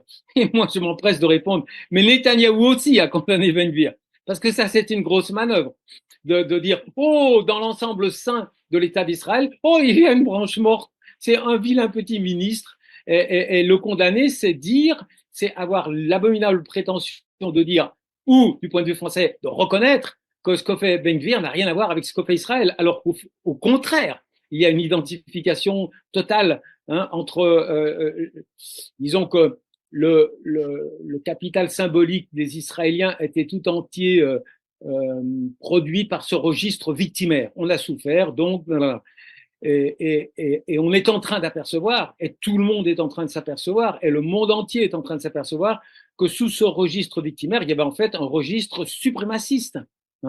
Et donc condamner Ben Gvir, ça veut dire oh non, le logiciel suprémaciste, c'est une toute petite partie, c'est pas nous, comme l'a dit Netanyahou et comme l'a dit Jean-Noël Barrot. Il parle de toute façon d'une voix unique. Donc je savais que les partis civils, c'est une métaphore bien sûr, sont toujours solidement ancrés dans le pouvoir en France. Et puis il y avait une seconde dimension. Alors je sais pas si ça me sert de l'énoncer très clairement comme ça, parce que ça réduit mes chances si on va en cassation. Mais disons que la Cour de cassation avait envoyé de très mauvais signaux. Pourquoi? Parce que quel est le dérapage qui m'a conduit en justice? C'est le détournement d'une législation qui était la législation contre l'apologie du terrorisme prise en 2014 pour empêcher que des jeunes gens ou des moins jeunes fassent sur les réseaux sociaux la publicité de l'enrôlement chez Daesh. D'accord? Cette législation a été complètement détournée. Et ceux qui l'ont créée, en l'occurrence Bernard Cazeneuve, l'ancien Premier ministre, le juge Trévidic, qui était un des conseillers très proches, a dit non, là, on n'y est plus, vous avez détourné complètement le sens de notre loi. Donc, on pouvait s'attendre à ce que la Cour de cassation dise la même chose et ramène un petit peu la décision judiciaire dans le droit chemin. Or, malheureusement, la Cour de cassation a pris presque deux arrêtés de jugements qui, en quelque sorte, remettent une pièce dans la machine, encouragent à faire ce raccourci d'usage de l'apologie du terrorisme pour protéger le monopole du narratif israélien. Donc, pour cette double raison, j'étais relativement pessimiste. Est-ce que vous considérez que votre condamnation est un signal politique envoyé à la classe académique, universitaire, puisque si je me trompe pas, vous me corrigerez si je me trompe, à ma connaissance, vous êtes le premier universitaire de renom à être condamné, donc à être victime de ce détournement de la législation sur l'apologie de terrorisme. Est-ce que vous voyez dans votre condamnation un message politique d'avertissement adressé au monde de la recherche pour leur dire attention à ce que vous dites sur la question palestinienne, vous pourriez tomber sous le coup d'une condamnation? Bon, c'est une évidence, c'est comme ça que le système a réussi, parce qu'il a réussi à faire taire un grand nombre de nos collègues. C'est pour ça que les protestations ne montent pas spontanément aussi fort qu'elles devraient de partout dans la scène universitaire, même si je fais l'objet de démonstrations réelles de solidarité. Mais disons que je vais être peut-être un peu méchant avec mes juges. Ils n'ont pas fait une performance extraordinaire, vous voyez, parce que ils ont choisi le chef d'inculpation, ils m'ont relaxé sur d'autres terrains. Je vais vous dire un secret. Moi, je croyais qu'ils allaient me condamner sur le commentaire que j'avais fait de la jurisprudence Sefrioui. Sefrioui, c'est un monsieur, résumons-nous très clairement, vous êtes cégétiste, donc tous les matins vous dites « à bas les grands patrons », et paf, le soir, un grand patron est assassiné par quelqu'un que vous n'avez jamais vu et qui ne vous a jamais entendu, et on vous fait porter le poids du crime. C'est ce qui est arrivé à Sefrioui dans le cadre de l'affaire Paty. Alors je croyais, pourquoi? Parce que dans l'affaire Paty, chaque fois il faut que je m'explique, sinon les gens ils croient que j'ai soutenu celui qui a décapité Paty, et non, c'est un petit peu plus compliqué que cela. Lorsqu'on est confronté à la violence pure, il y a deux réactions. On peut enlever ses lunettes pour ne pas avoir peur de les casser, au risque de taper sur n'importe quoi parce qu'on n'y voit plus rien, ou les ajuster pour savoir sur quoi on tape. Eh bien, là, malheureusement, il y a beaucoup de gens qui entendent Paty, ils ne raisonnent plus. Je croyais qu'ils allaient me condamner là-dessus. Non, Ils m'ont également relaxé, parce que ça, j'étais obligé de le faire. Ils l'ont fait sur l'ouvrage qu'ils avaient qualifié de panégyrique du Hamas, hein, un chapitre de l'ouvrage Comprendre l'islam politique. Bon, là, c'était totalement indéfendable. Mais par contre, ils m'ont condamné dans un contexte extrêmement difficile pour eux sur le dossier des violences sexuelles. Pourquoi? Parce que donc ma condamnation, mon crime, c'est d'avoir reproduit le communiqué par lequel le Hamas a démenti un article du New York Times qui lançait 3 mois après le 7 octobre, attention, pas le lendemain du 7 octobre, 3 mois après, qui renouvelait les motifs de criminalisation du Hamas en les déplaçant. Il y avait, vous savez, les bébés dans les fours à micro-ondes, les bébés coupés en morceaux, mais ça ne marchait plus, hein, parce que c'était, même si Biden les avait relayés, ça ne marchait plus. Alors, ils ont entrepris une campagne de toutes pièces, sur les crimes sexuels systématiques qu'aurait commis le Hamas. Bon, il se trouve que depuis quelques jours, hein, c'est très très très récent, non seulement le New York Times avait en temps utile reconnu qu'il s'était fourvoyé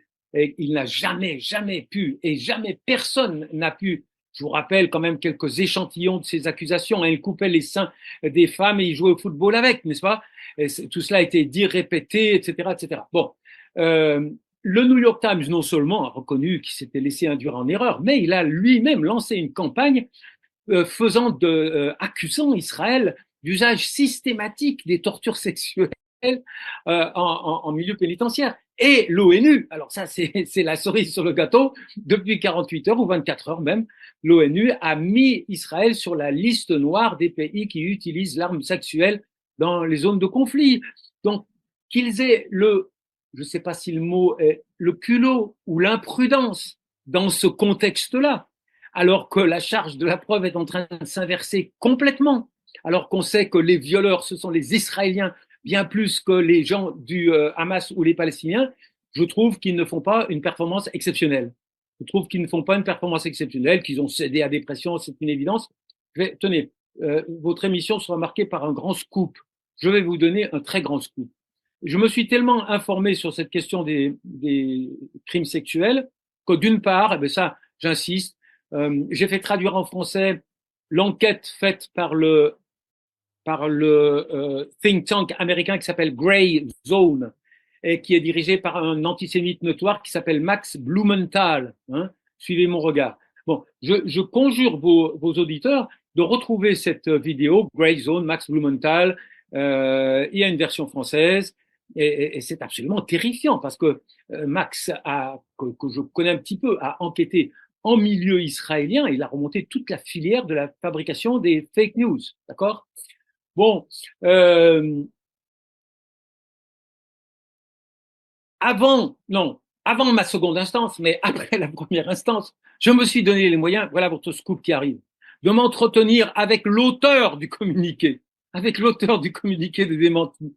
Je vais vous dire un secret, il s'appelle Bassem Naïm, c'est l'ancien ministre de la Santé palestinien, et j'ai eu le privilège de le rencontrer et de m'entretenir avec lui. Alors bien sûr, vous me direz, la parole du Hamas n'a aucune valeur, bien sûr, mais tout de même, quand je me suis avancé un tout petit peu sur ce dossier, j'avais quand même pris le temps d'avoir des informations un petit peu plus diversifiées que celles que celles que nous assènent jour après jour les journalistes de CNews, et malheureusement pas seulement eux, mais aussi les journalistes de France Info, de France Culture, de France Inter, ou les communicants du gouvernement français, Jean-Noël Barrot, pour ne pas le citer, en tête.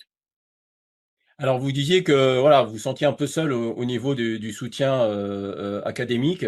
Le Centre arabe de recherche et d'études politiques de Paris, donc le CAREP, a produit un communiqué où il parle concernant votre condamnation d'une décision alarmante et inquiétante pour la liberté de la recherche. Plus récemment, on avait vu aussi le chercheur Vincent Gesser vous apporter son soutien. Voilà. Est-ce que vous avez eu d'autres soutiens? Alors en France, mais aussi peut-être à l'étranger, parce que je suppose que vous avez aussi, vous connaissez pas mal de chercheurs à l'étranger. Et d'ailleurs, est-ce que l'Europe, de manière générale, enfin les pays européens qui sont dans ce travail de la recherche sur la question de l'islam, est-ce qu'ils vous font part du regard qu'ils portent sur ce qui se passe en France? Parce qu'on est quand même, on parle souvent d'exception française. Je pense que là aussi, peut-être on serait. je vais vous faire une réponse nuancée et contrastée. Il y a eu une pétition d'universitaires qui a recueilli, je pense, entre 250 et 300 noms, dont des grands noms de la recherche aux États-Unis, dans le monde anglo-saxon. Donc, j'ai le soutien de la communauté universitaire internationale. Je n'ai pas un soutien, disons, vibrant. Bon, vous connaissez mes défauts. Des fois, j'ai la langue trop bien pendue. Donc, si, il y a quand même quelqu'un qui m'avait défendu. C'était Jean-François Bayard. C'est pas personne, Jean-François Bayard. Mais en me défendant, alors, il a depuis changé sa version. Il a recoupé sur le blog de Mediapart. Il a enlevé ce grossier dérapage. Mais lorsqu'il m'a défendu, il avait décrit François Burgat comme un chercheur, je cite, internationalement connu et internationalement contesté. S'il avait dit internationalement connu et internationalement contesté, reconnu et contesté, ça passait. Mais non, il disait, il est connu, non, il a une grande gueule, mais il est internationalement contesté, ce qui est très, très difficile à démontrer. Ce qui est très difficile à démontrer parce que je ne suis pas le héros des gazettes anglo-saxonnes, mais je ne suis pas rejeté massivement. Je pense pouvoir dire que j'ai le soutien relativement consensuel de la majorité de mes collègues, mais pas de ceux qui s'expriment bruyamment dans les médias. Bon, donc voilà, j'en fais pas une maladie. Encore une fois, il y a de très solides exceptions, mais bon, le CNRS reste totalement silencieux. Le CNRS... À quoi vous l'attribuez? Alors, que ce soit les noms que vous avez cités auparavant ou le CNRS, comment vous analysez ça? J'ai connu deux CNRS. Le CNRS qui a, lorsque Madame Frédérique Vidal, ministre de tutelle du CNRS, a dit « Faites-moi vite un rapport sur l'islamo-gauchisme qui gangrène l'université ». Le conseil des présidents d'université et le directeur général du CNRS lui ont fait, pardonnez-moi l'expression, un bras d'honneur. Et on dit on ne répond pas à une demande aussi stupide. Mais encore une fois, je ne suis pas pessimiste par rapport. Je sais que l'immense majorité de mes collègues, et puis il y en a d'autres que je n'ai pas cités, qui ne m'aiment pas beaucoup, mais qui ont néanmoins tenu à m'envoyer des petits mots. Et puis je vais dire aussi que c'est manifesté à peu près du monde entier des propositions de soutien très concrètes. Et donc, bon, moi je pense qu'ils ont fait une erreur en me condamnant parce qu'ils sont en train de me faire acquérir une sorte de notoriété qui ne pourra que se retourner contre eux. Parce qu'ils ont fait de moi un exemple des bêtises que peut faire le pouvoir politique lorsqu'il ne veut pas, enfin, lorsqu'une cause devient indéfendable. Et bon, ce qu'il faut noter quand même, c'est que les piliers même du narratif sionistes sont en train de s'écrouler tous un par un, y compris par les ténors de la communication israélienne. Et l'un d'entre eux, pour ne pas le citer, l'une des avocates de la cour d'appel de l'organisation juive européenne s'est crue obligée, la pauvre, de citer Alain Finkielkraut. Et je lui ai dit, madame, là, vous avez tiré une fois de plus la mauvaise carte. Vous n'avez pas mis vos petites fiches à jour, parce que depuis 3 jours, en l'occurrence, si on remonte au 27 mai, Alain Finkielkraut a employé un terme très précis pour qualifier les Israéliens en général et les colons en particulier, enfin le personnel politique israélien en général et les colons en particulier, il les a appelés des nazis. Nazis. Or, vous voyez, pendant mon procès, pour vous donner un petit peu la température, la pauvreté du logiciel des partis civils, l'une des avocates a dit en regardant, en larmoyant le président, « Monsieur le Président, savez-vous combien de secondes il faut pour étrangler un enfant? Ça peut durer jusqu'à 30 secondes, Monsieur le Président, jusqu'à 30 secondes. » Et Madame Veil-Reynal, elle, je cite son nom, c'est pas seulement une avocate, c'est aussi une grande militante, a dit « Ah, Monsieur le Président, on a oublié de noter quelque chose d'essentiel. C'est que lorsque le Hamas a commis le plus grand pogrom de l'histoire contemporaine, eh bien, Gaza, Monsieur le Président, Gaza était Judenfrei, Monsieur le Président, Judenfrei. Alors, quelle est cette expression allemande? Ça veut dire débarrassé de toute présence juive. Et puis, elle s'est reprise, elle a dit, « Ah non, Monsieur le Président, il y avait notre otage français, Gilad Shalit, qui était dans les geôles du Hamas. » Vous voyez le niveau auquel on est descendu. C'est-à-dire, on emploie la terminologie du nazisme pour sous-entendre que tous les contradicteurs de ce narratif victimaire sont eux-mêmes des nazis. Bon, donc on était à ce niveau-là, ils sont tombés à ce niveau-là. La magistrature a cautionné ce genre d'argument puisqu'elle a donné raison aux partis civils. Bon, je vais encore me faire des ennemis, mais je dirais, ça pourrait être le mot de la conclusion, je préfère être à ma place qu'à la leur. Dernière question, est-ce que vous allez aller en cassation et est-ce que vous avez lancé une cagnotte de soutien par rapport justement aux frais de condamnation que vous avez évoqués? Alors, il faut que vous sachiez que la dernière fois, j'ai lancé une cagnotte. Elle a atteint immédiatement la somme demandée, mais le gouvernement l'a dissous. Il l'a interdite. Tout l'argent est reparti aux donateurs. Alors, oui, je me suis informé depuis. Il n'est pas légal d'aider quelqu'un à payer une amende pénale. D'accord? Parce que vous l'aidez à se substituer à la justice. Donc, on ne doit pas m'aider et faire de cagnotte pour... Mais en revanche, on peut très bien aider quelqu'un à payer les frais d'avocat et les dommages et intérêts. Donc oui, j'ai entendu parler parce que oui, j'ai beaucoup d'amis. Et il y en a qui sont en train de monter une cagnotte, peut-être qu'au début de la semaine, mais on la mettra peut-être pas sur les réseaux sociaux pour ne pas retomber dans le piège de la première fois, c'est-à-dire l'interdiction par le ministère qui est capable, je le crains, de recommencer. Mais il y aura une cagnotte et j'ai aussi des amis qui ont prononcé à mon attention des paroles particulièrement réconfortantes. Vous voyez, c'est pour ça que vous me voyez pas trop abattu aujourd'hui, parce que bien sûr j'ai été la cible d'un déferlement de haine, mais également d'un grand déferlement de respect et d'amour. Et je crois que la seconde catégorie est plus importante que la première. En tout cas, à mes yeux, c'est sûr. Et est-ce que vous irez en cassation ou pas? Vous le savez pas encore. On va en cassation pour les raisons que je vous ai dit. Mais c'est pas mon métier. J'ai pas encore complètement fait le point avec mes avocats, Raphaël Benchekat, Lucie, Simon.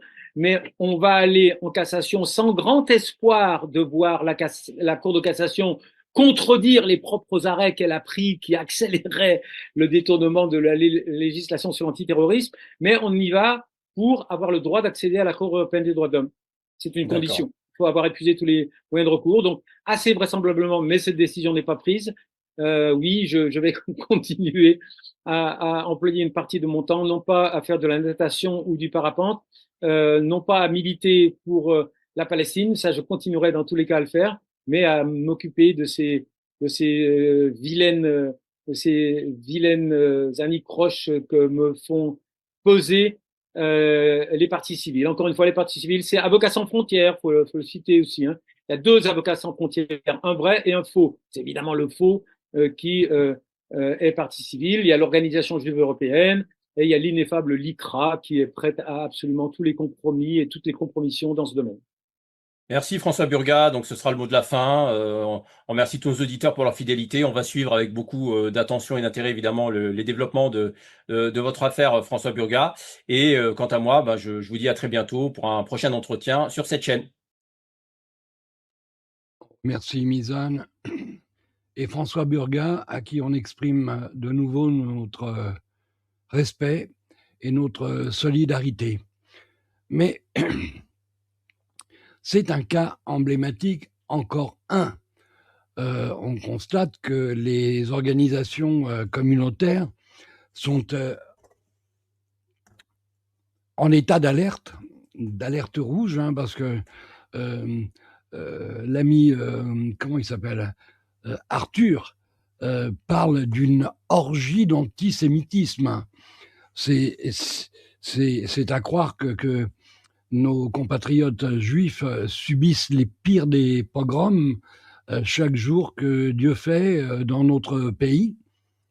Le simple fait de dénoncer le génocide est perçu comme de l'antisémitisme et les gens sont traînés devant les tribunaux comme François Burgat, comme Edgar Morin avant lui, comme Alain Soral, comme Dieudonné et beaucoup d'autres qui ont la particularité de dire des choses qu'on n'a pas envie qu'ils disent. Le problème, c'est que nous sommes une nation qui a besoin de voir clair. Et grâce à Dieu, beaucoup voient clair.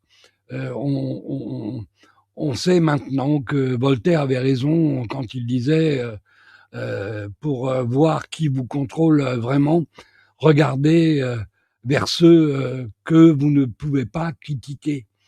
Là, les organisations communautaires sont, comme je vous le disais, en état d'alerte rouge.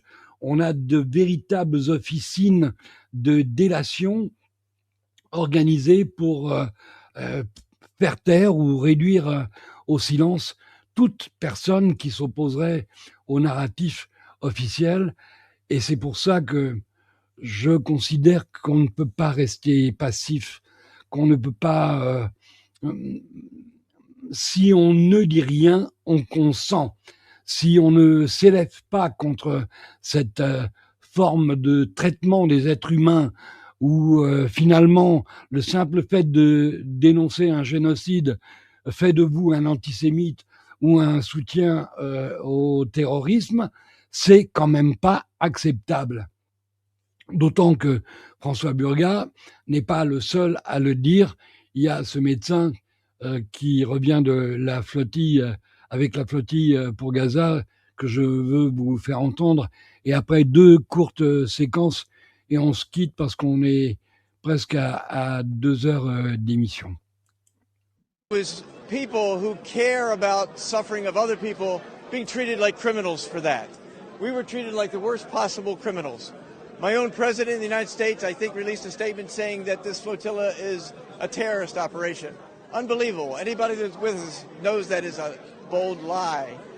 But my concern is, how is it that people who care about children being killed every day are treated like criminals, and people doing the killing are treated with respect, at least in the United States? And this is making many of us, we doctors now and Doctors Against Genocide, have diagnosed a new illness among many people here, and we call it sick of genocide.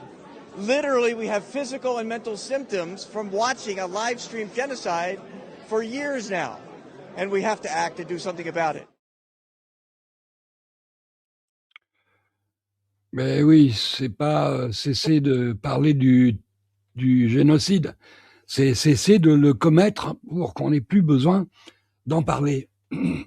Alors un ancien, un rabbin qui dont je me souviens pas du nom, mais dont je me souviens du visage, nous explique que finalement, chez nous, même nos enfants sont antisémites. C'est l'école, ce sont les lycées. Et ça devient maintenant une logique qu'on voit apparaître dans les collèges. Et je ne sais pas si on ne les voit pas apparaître dans les écoles primaires. C'est-à-dire que l'antisémitisme n'a plus de vergogne, n'a plus de honte dès les petites classes. Et c'est terrible. Et je pense que ça sera l'objectif majeur de travailler sur les générations plus jeunes. Et d'où l'importance, j'ai insisté. Bon. Et juste pour vous donner un aperçu de la société israélienne, en ce moment, vous savez qu'Israël est en train de détruire le sud Liban et en particulier la ville de Tyr qui a 5000 ans d'histoire. Mais voilà comment vivent les Israéliens cette jouissance.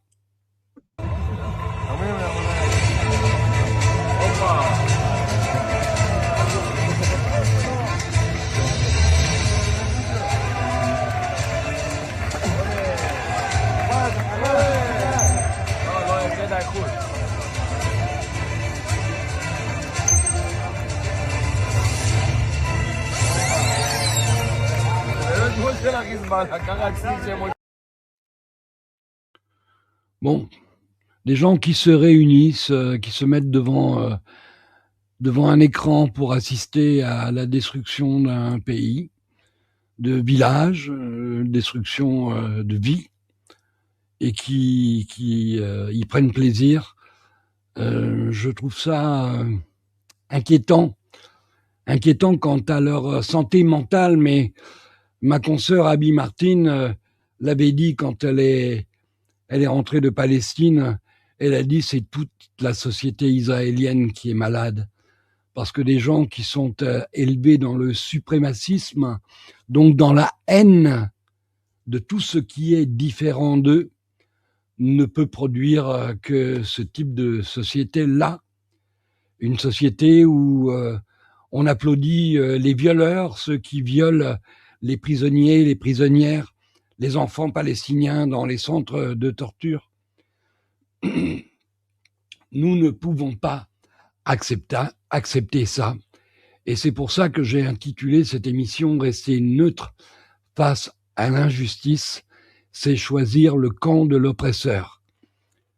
Nous, encore une fois, ne voulons de mal à personne, nous voulons plutôt du bien aux uns et aux autres. Nous prédisons un sort tragique à Israël, parce qu'un peuple arrogant, sûr de son pouvoir et de sa force, finit forcément par trouver plus fort que lui à un moment ou à un autre. Et ce que Gaza vit en ce moment, il est bien possible que Tel Aviv le vive à un moment ou à un autre. Et ce ne serait que justice, la justice immanente de Dieu. Mes amis, on est à 1h50. J'ai un petit problème avec cette toux qui m'embête de temps en temps. J'ai un peu de mal à articuler. Si vous voulez bien, on va en rester là. Je vous remercie d'avoir été aussi nombreux ce soir, malgré l'absence d'Alain Soral. On patientera. Il viendra chez nous très bientôt et on lui posera à lui aussi la question: sommes-nous dans un état de droit et sommes-nous une démocratie? Et si la réponse que j'espère est celle qu'il donne, il faudra qu'on trouve un moyen de répondre à cet état de choses par un moyen ou par un autre, pacifique de préférence. Merci à vous tous. On se quitte en musique parce que là, 2 heures de mauvaises nouvelles nécessitent un peu d'antidote pour qu'on ne se couche pas trop contrarié. Merci à vous tous et je vous dis à lundi. Normalement, lundi à 20h, le doc Loridan reçoit l'avocate de Rainer Fulmich, donc on devrait avoir des nouvelles fraîches.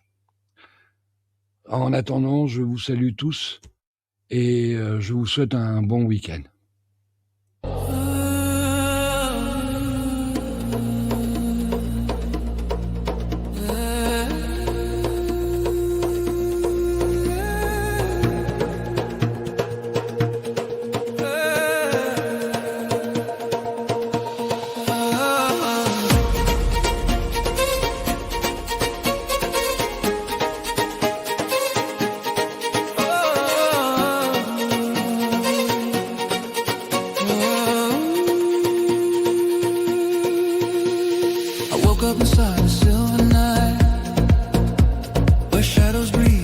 Dancing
A breath of light falling softly through the night.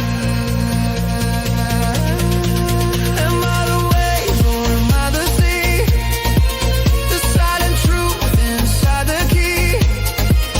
If life's a dream, I understand I'm only waking in my hands.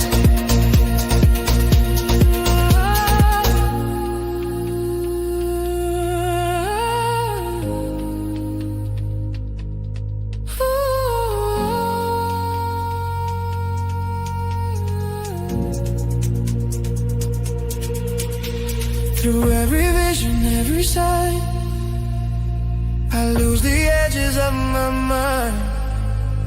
The past, the future disappear. There's only now, there's only here.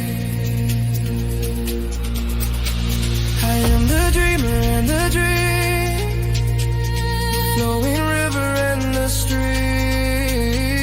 A fleeting form, a lasting spark, a flame that whispers in the dark.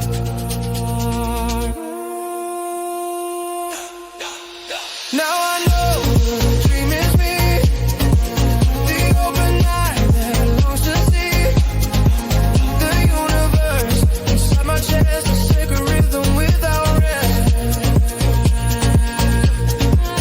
I am the wave, I am the sea, the hidden door, the turning key.